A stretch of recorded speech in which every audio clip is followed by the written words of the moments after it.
সংগ্রামী সভাপতি রিপন, উপস্থিত আছেন আজকে প্রধান অতিথি, এক সময় তুখোর ছাত্রনেতা, সাবেক সংসদ সদস্য,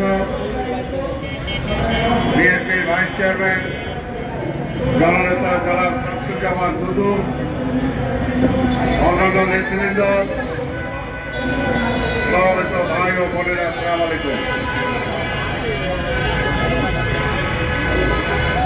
বাংলাদেশে দুঃসময়টা আর কাটে না, সেই ছোট অবস্থায় থেকেই শুনে আসছি, পাকিস্তান আমল থেকে। দুঃসময় ক্রান্তিকাল, প্রতিটা ক্রান্তিকাল অতিক্রম করার জন্য বারবার মানুষ রক্ত দিয়েছে। আমরা যুদ্ধ করে দেশ স্বাধীন করেছি, কিন্তু তারপরও ক্রান্তিকাল আর কাটে না। আল্লাহ জানে যে ক্রান্তিকাল আর কবে কাটবে। এবারও দীর্ঘ 17 বছর ফ্যাসিবাদের বিরুদ্ধে আমরা লড়াই করেছি। কেউ বাড়িতে ঘুমাতে পারে নাই, শান্তিতে কাজকর্ম করতে পারে নাই,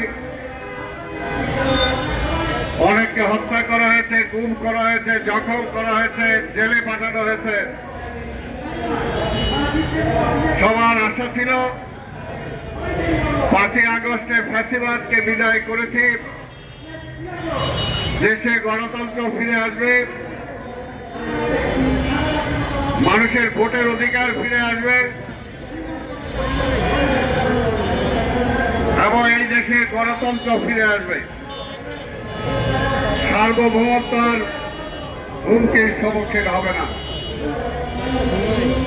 কিন্তু আমরা দেখলাম 5ই আগস্টের পরেও এই ক্রান্তিকাল আর কাটছে না,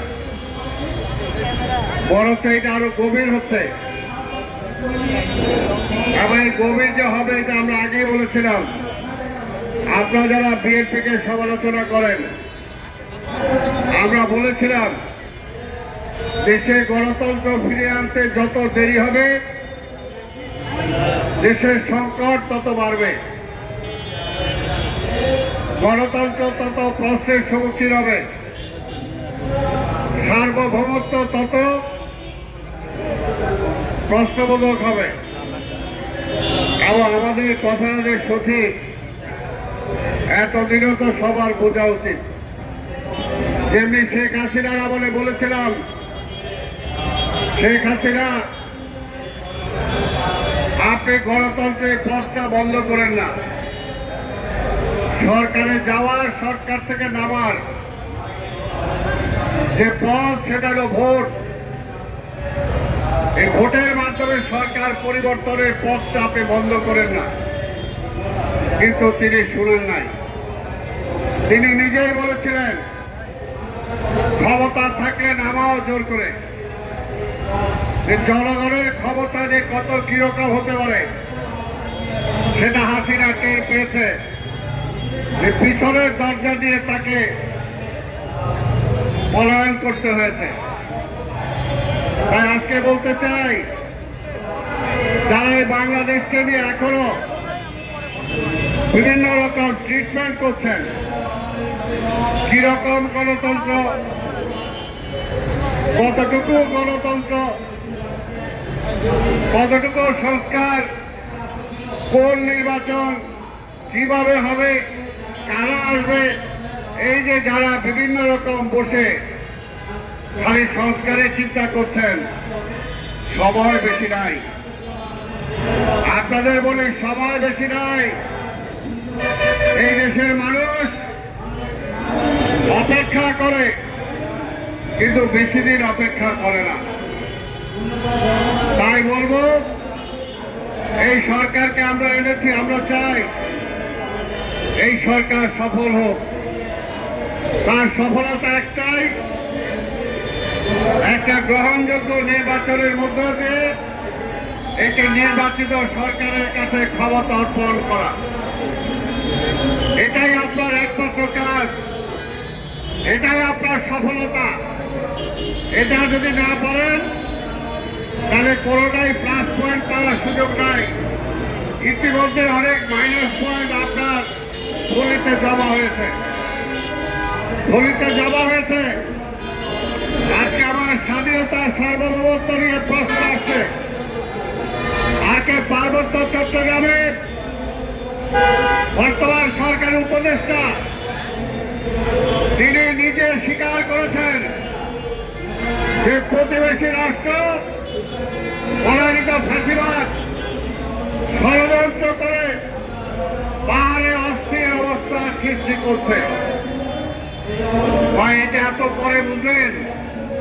আমরা তো আগেই বলছি ফ্যাসিবাদের দোষরা সমাজের সব জায়গায় ঘাটতি মেরে বসে আছে।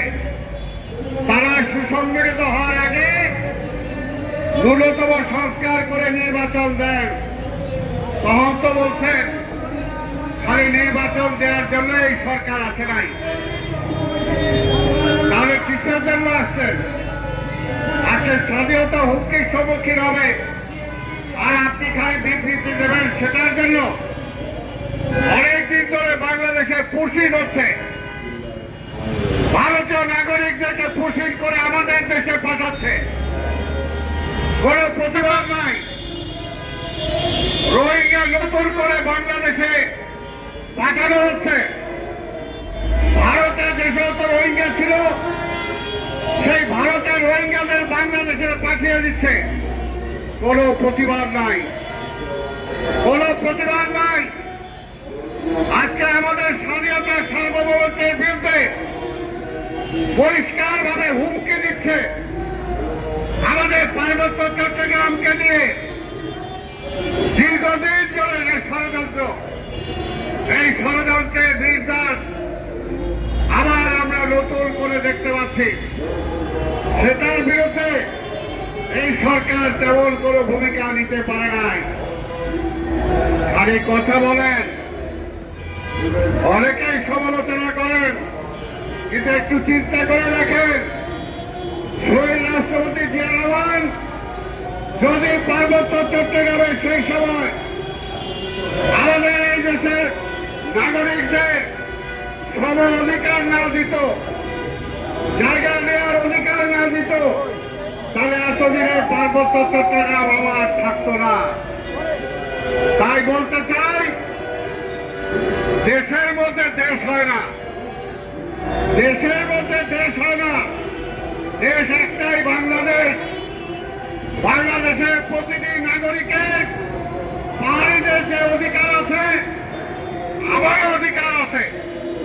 পাহাড়িদের ঢাকা শহরে ফ্ল্যাট কেনার অধিকার থাকলে, জায়গা কেনার অধিকার থাকলে আমারও বাংলাদেশের যে কোনো জায়গায় জায়গা কেনার অধিকার থাকবে। এটাই আমার সিভিল রাইট। তাই যারা নিজেরা এই শেখ হাসিনা প্রতিটি জায়গায় আমার দেশকে ধ্বংসের দ্বার করতে নিয়ে দাঁড় করিয়েছে। আজকে এই পাহাড়িদের যে অবস্থা, এই অবস্থার জন্য আজকে শেখ হাসিনা দায়ী।